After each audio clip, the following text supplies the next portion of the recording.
Halo, selamat pagi. Bagaimana kabarnya hari ini? Semoga semua dalam keadaan sehat ya.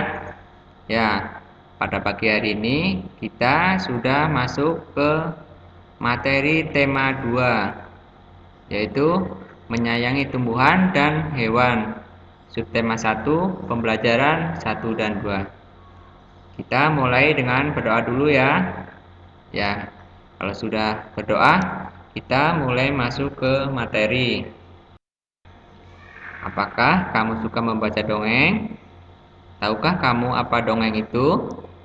Ya, dongeng adalah cerita khayalan atau cerita yang tidak benar-benar terjadi. Dongeng biasanya bersifat menghibur dan mengandung nilai pendidikan. Berdasarkan isinya, jenis-jenis dongeng terdiri atas 5 jenis, yaitu fabel, legenda, mite, sage, dan parabel. Yang pertama yaitu pengertian fabel. Fabel adalah cerita yang menggambarkan watak dan budi manusia yang pelakunya diperankan oleh binatang. Contoh dongeng fabel yaitu dongeng Kancil Mencuri Ketimun, atau contoh lainnya Belalang dan Semut, Kura-kura dan Kelinci, Merpati dan Semut, dan masih banyak contoh fabel yang lainnya. Yang kedua yaitu pengertian legenda. Legenda adalah dongeng yang menceritakan peristiwa yang berhubungan dengan keajaiban alam.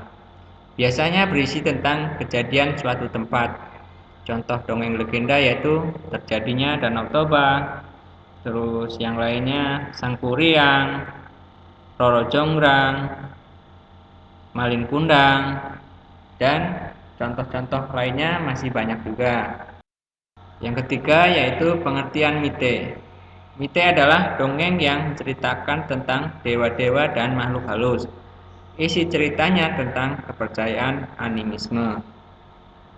Contoh dongeng mite adalah dongeng Nyi Roro Kidul, Joko Tarub, Dewi Nawang Wulan, Barong, dan masih banyak contoh mite yang lainnya. Yang keempat, sage. Sage adalah dongeng menceritakan suatu tokoh yang berkaitan dengan sejarah. Sage biasanya menyebar dari mulut ke mulut hingga lama-kelamaan terdapat tambahan cerita yang bersifat khayal. Contoh dongeng sage yaitu dongeng Cakataru, Ciung Winara, atau ada lagi Air Langga, Calon Arang, Panji, dan masih banyak contoh yang lainnya. Yang kelima adalah parabel. Parabel adalah dongeng yang ceritanya mengandung nilai-nilai pendidikan atau cerita pendek dan sederhana yang mengandung ibarat atau hikmah sebagai pedoman hidup. Contoh dongeng parabel yaitu dongeng Sepasang Selot Kulit, Petani yang Baik Hati, Peniup Seruling, Baju Baru Kaisar, dan Hakim yang Adil. Anak-anak juga dapat mencari contoh parabel yang lainnya. Berikutnya yaitu unsur-unsur dari dongeng. Unsur-unsur dongeng ada 6, yaitu tema, latar, alur, tokoh, penokohan, dan amanat. Yang pertama, pengertian tema. Tema merupakan suatu gagasan pokok yang mendasari terbentuknya sebuah dongeng. 2. Latar merupakan ruang waktu, suasana, serta juga alat pada peristiwa atau kejadian yang terjadi dalam sebuah karya sastra. Yang ketiga, alur. Alur merupakan jalan cerita dalam sebuah karya sastra. 4. Tokoh.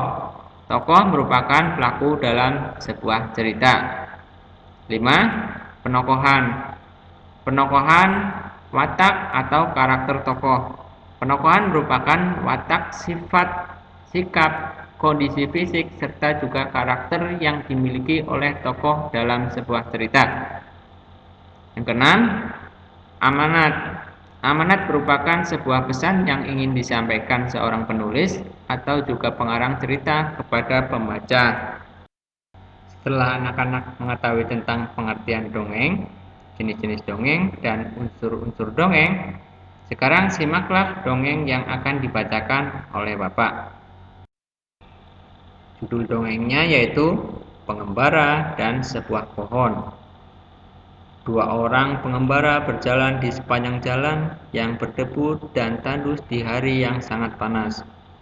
Tidak lama kemudian, mereka menemukan sebuah pohon besar. Dengan gembira, keduanya lalu berteduh dari terik sinar matahari di bawah naungan daun-daun pohon besar yang lebat. Saat istirahat, mereka melihat ke atas pohon. Salah seorang pengembara berkata kepada teman seperjalanannya, "Betapa tidak bergunanya pohon besar ini. Pohon ini tidak memiliki buah, sehingga tidak berguna untuk manusia sama sekali." Kemudian pohon besar tersebut lalu berkata, "Kamu manusia tidak tahu terima kasih." Pohon itu berkata lagi, "Kamu datang dan bernaung di bawah daun-daunku. Kamu menikmati teduhnya pelindungan cabang dan daunku. Kenapa kamu masih menyebutku tidak berguna sama sekali?" Kemudian dalam dongeng yang tadi Bapak baca, terdapat amanat. Amanat yaitu tadi pesan yang disampaikan oleh penulis melalui dongeng, yaitu dongeng pengembara dari sebuah pohon, mengandung pesan bahwa kita harus selalu belajar bersyukur dalam keadaan apapun. Jadi dongeng yang tadi Bapak baca mempunyai amanat bahwa kita harus selalu belajar bersyukur dalam keadaan apapun. Bentuk lain dari sikap bersyukur adalah selalu menjaga kesehatan tubuh. Berolahraga membuat tubuh kita sehat. Tubuh kita juga sehat dengan menghirup udara yang mengandung banyak oksigen. Tanaman memberikan oksigen pada lingkungan sekitar. Dengan berolahraga, tubuh kita akan terasa lebih segar. Gerakan memutar dan meliukkan badan dapat dilakukan untuk melenturkan badan atau tubuh. Dengan demikian, otot tidak kaku dan peredaran darah menjadi lancar.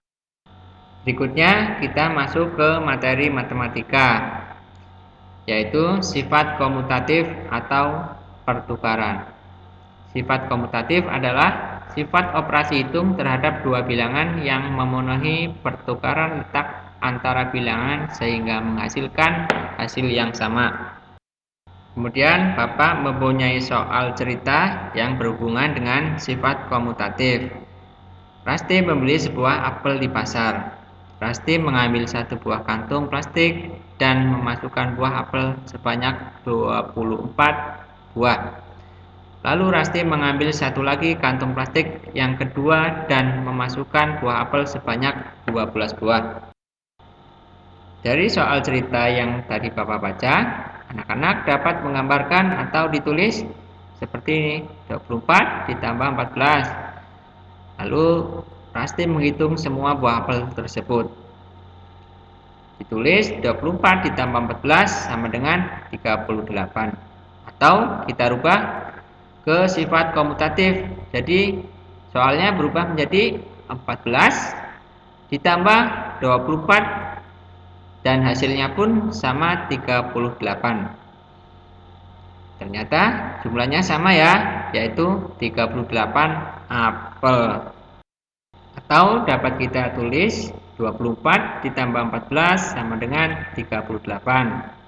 Lalu kita ubah ke sifat komutatif, yaitu menjadi 14 ditambah 24 sama dengan 38. Jadi 24 ditambah 14 sama dengan 14 ditambah 24.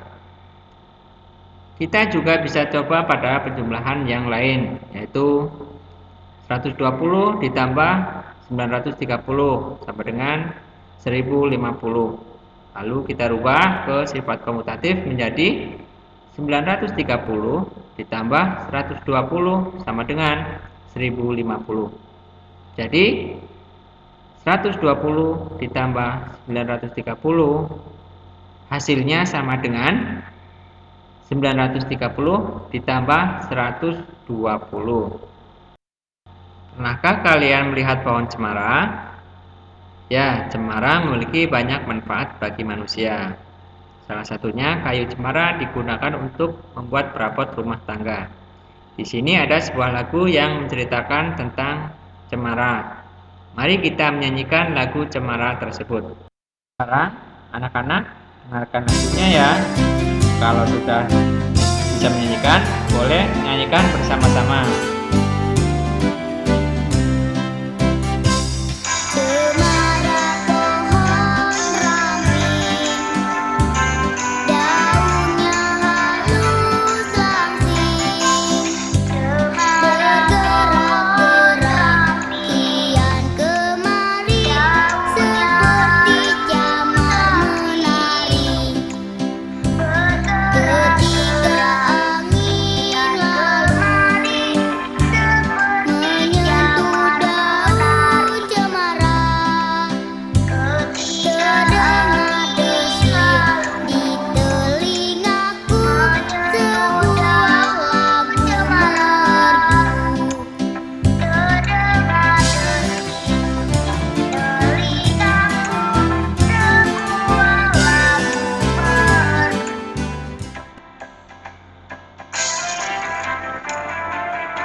Nah, untuk pembelajaran hari ini cukup sampai di sini dulu ya. Sampai bertemu lagi di pembelajaran selanjutnya. Terima kasih.